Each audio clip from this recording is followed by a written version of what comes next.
Hello साथियों, नमस्कार। साथियों, आप सभी का स्वागत है आपके अपने यूट्यूब चैनल एग्ज़ाम अड्डा प्रयागराज में। साथियों, आज के इस वीडियो में हम बात करेंगे प्रमुख चार्टर एक्ट के बारे में और रेगुलेटिंग एक्ट के बारे में। Regulating Act 1773, charter Act 1813, Charter Act 1833, Bharat परिषद अधिनियम 1858, माल्य मिंटो सुधार 1909, चार्टर एक्ट 1892 और भारत शासन अधिनियम आदि से पूछे जाने वाले सभी महत्वपूर्ण प्रश्नों के बारे में बात करेंगे, जो कि आपके railway, SSC, UP triple SC, police, UP PCS और आरओ एआरओ के एग्ज़ाम में पूछे गए हैं। तो साथियों, चलिए बिना देर किए शुरू करते हैं। आज का हमारा पहला प्रश्न है दोस्तों, निम्न में से किस एक्ट के द्वारा बंगाल के गवर्नर को बंगाल के गवर्नर जनरल का नाम दिया गया? बंगाल के गवर्नर को बंगाल के गवर्नर जनरल का नाम दिया गया। आपके ऑप्शन है, option A Pitt's India Act 1784, option B Regulating Act 1773, option C Bharat परिषद अधिनियम 1857, ऑप्शन डी चार्टर एक्ट 1833। तो दोस्तों, इस प्रश्न का सही उत्तर है option B Regulating Act 1773। Regulating Act 1773 के द्वारा साथियों बंगाल के गवर्नर को बंगाल के गवर्नर जनरल का नाम दिया गया। आज का साथियों हमारा दूसरा प्रश्न है, किस एक्ट के तहत कलकत्ता में उच्चतम न्यायालय की स्थापना की गई? किस एक्ट के तहत कलकत्ता में उच्चतम न्यायालय की स्थापना की गई? आपकी ऑप्शन है Pitt's India Act 1784, option B Regulating Act 1773, option C Bharat परिषद अधिनियम 1857, ऑप्शन डी चार्टर एक्ट 1833।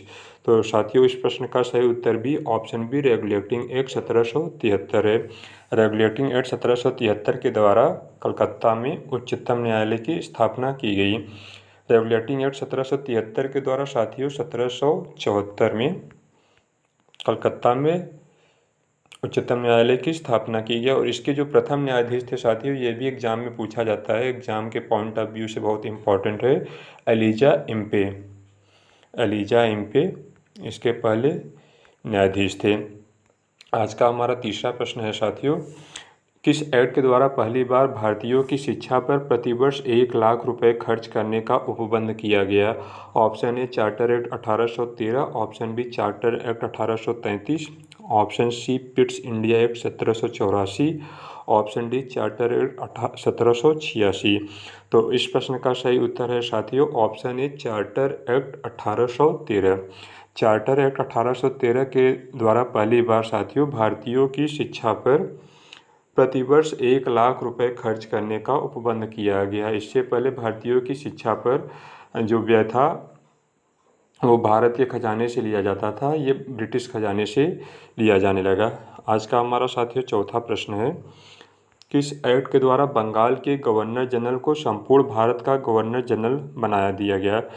आपके ऑप्शन है Pitt's India Act 1784, option B Regulating Act 1773, option C Bharat परिषद अधिनियम 1858, option D Charter Act 1833।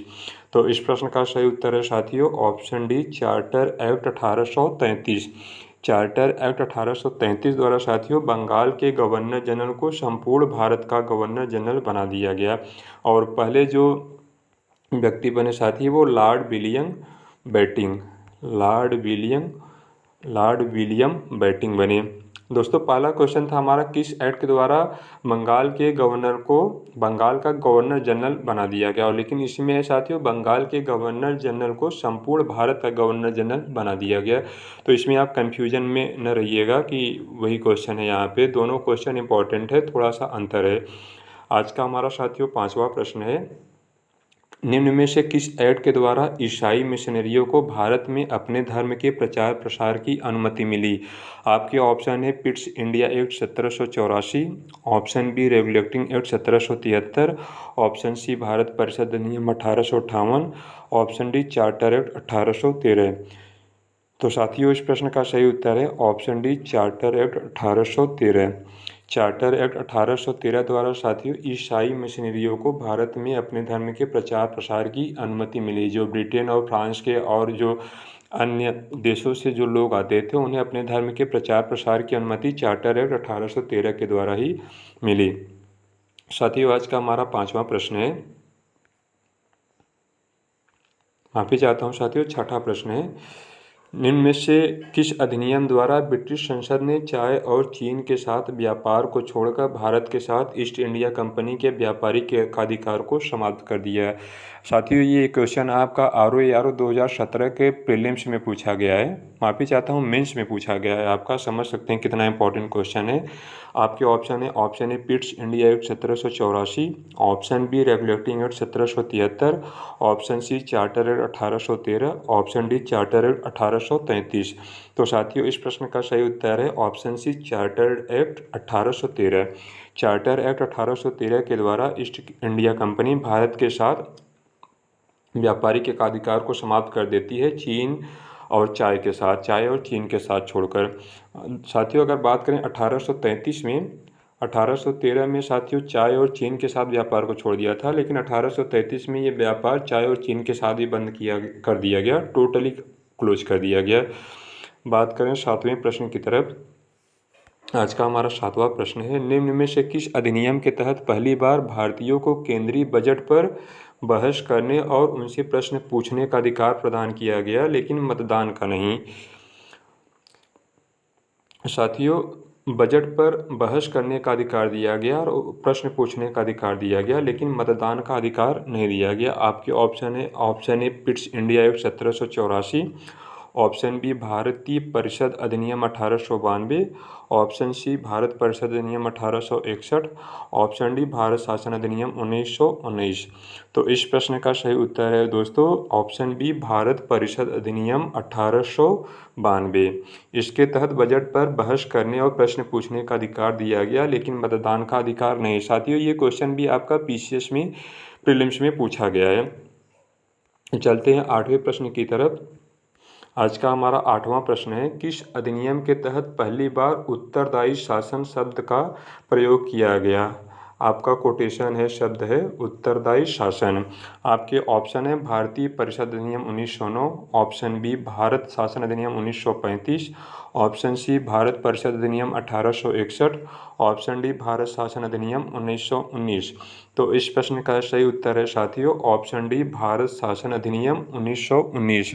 Bharat शासन अधिनियम 1919 द्वारा पहली बार उत्तरदायी शासन शब्द का प्रयोग किया गया।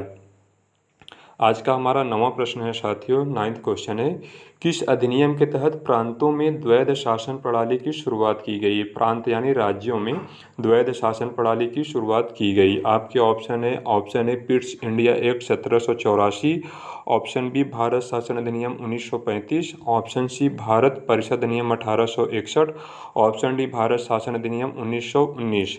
तो साथियों, इस प्रश्न का सही उत्तर होगा प्रांतों में द्वैध शासन प्रणाली अपनाई गई थी भारत शासन अधिनियम 1919 के द्वारा। आपका ऑप्शन है डी, ऑप्शन डी सही उत्तर है।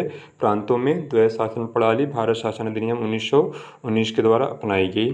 आज का साथियों हमारा 10वां प्रश्न है, किस अधिनियम के तहत प्रांतों में द्वैध शासन प्रणाली समाप्त की गई और केंद्र में द्वैध शासन प्रणाली लागू की गई?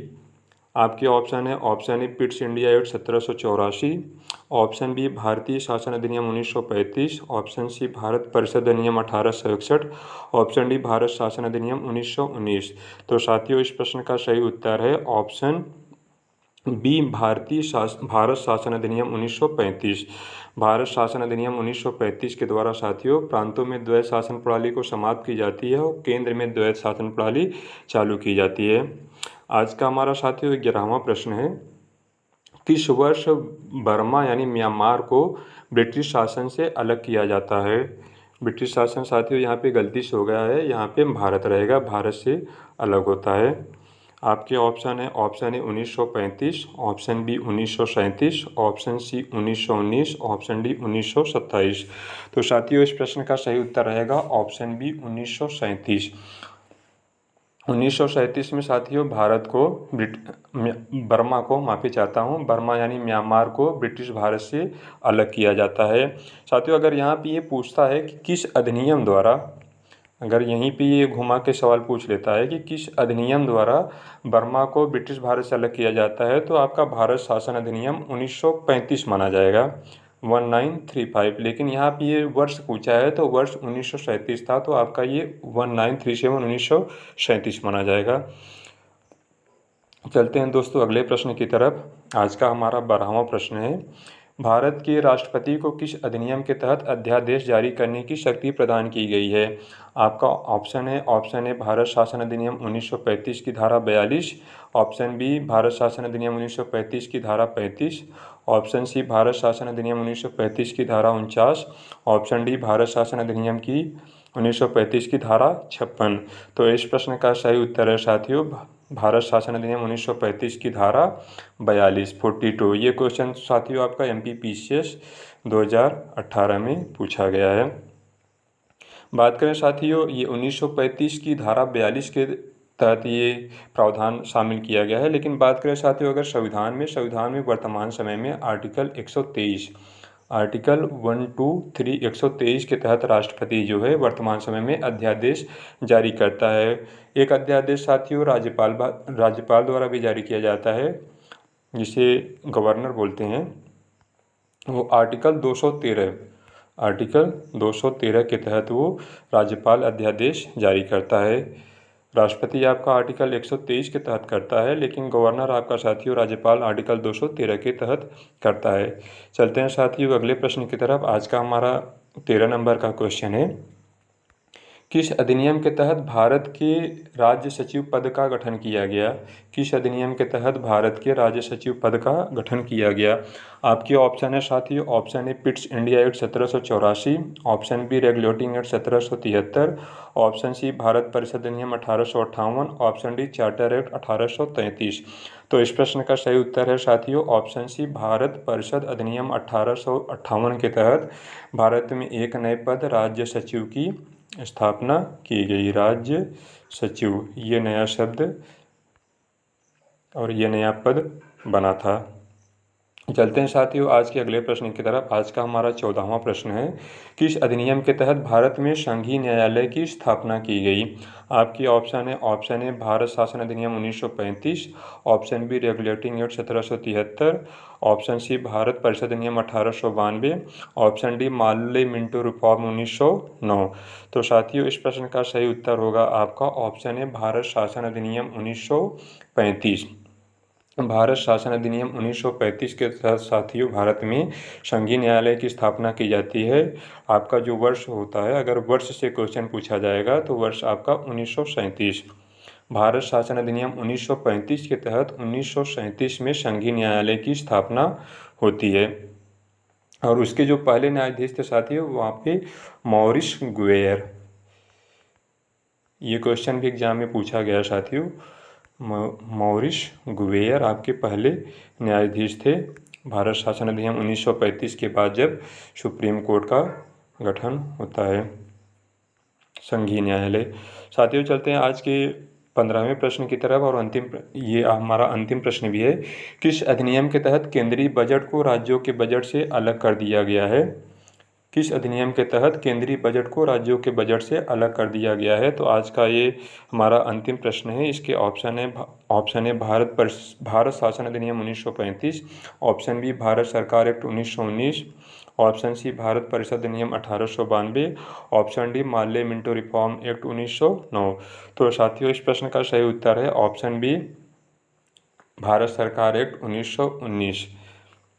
गवर्नमेंट ऑफ इंडिया एक्ट 1919 के तहत केंद्रीय बजट को साथियों राज्यों के बजट से अलग कर दिया गया। तो 1919 में साथियों मॉन्टेग्यू चेम्सफोर्ड की रिपोर्ट आई थी।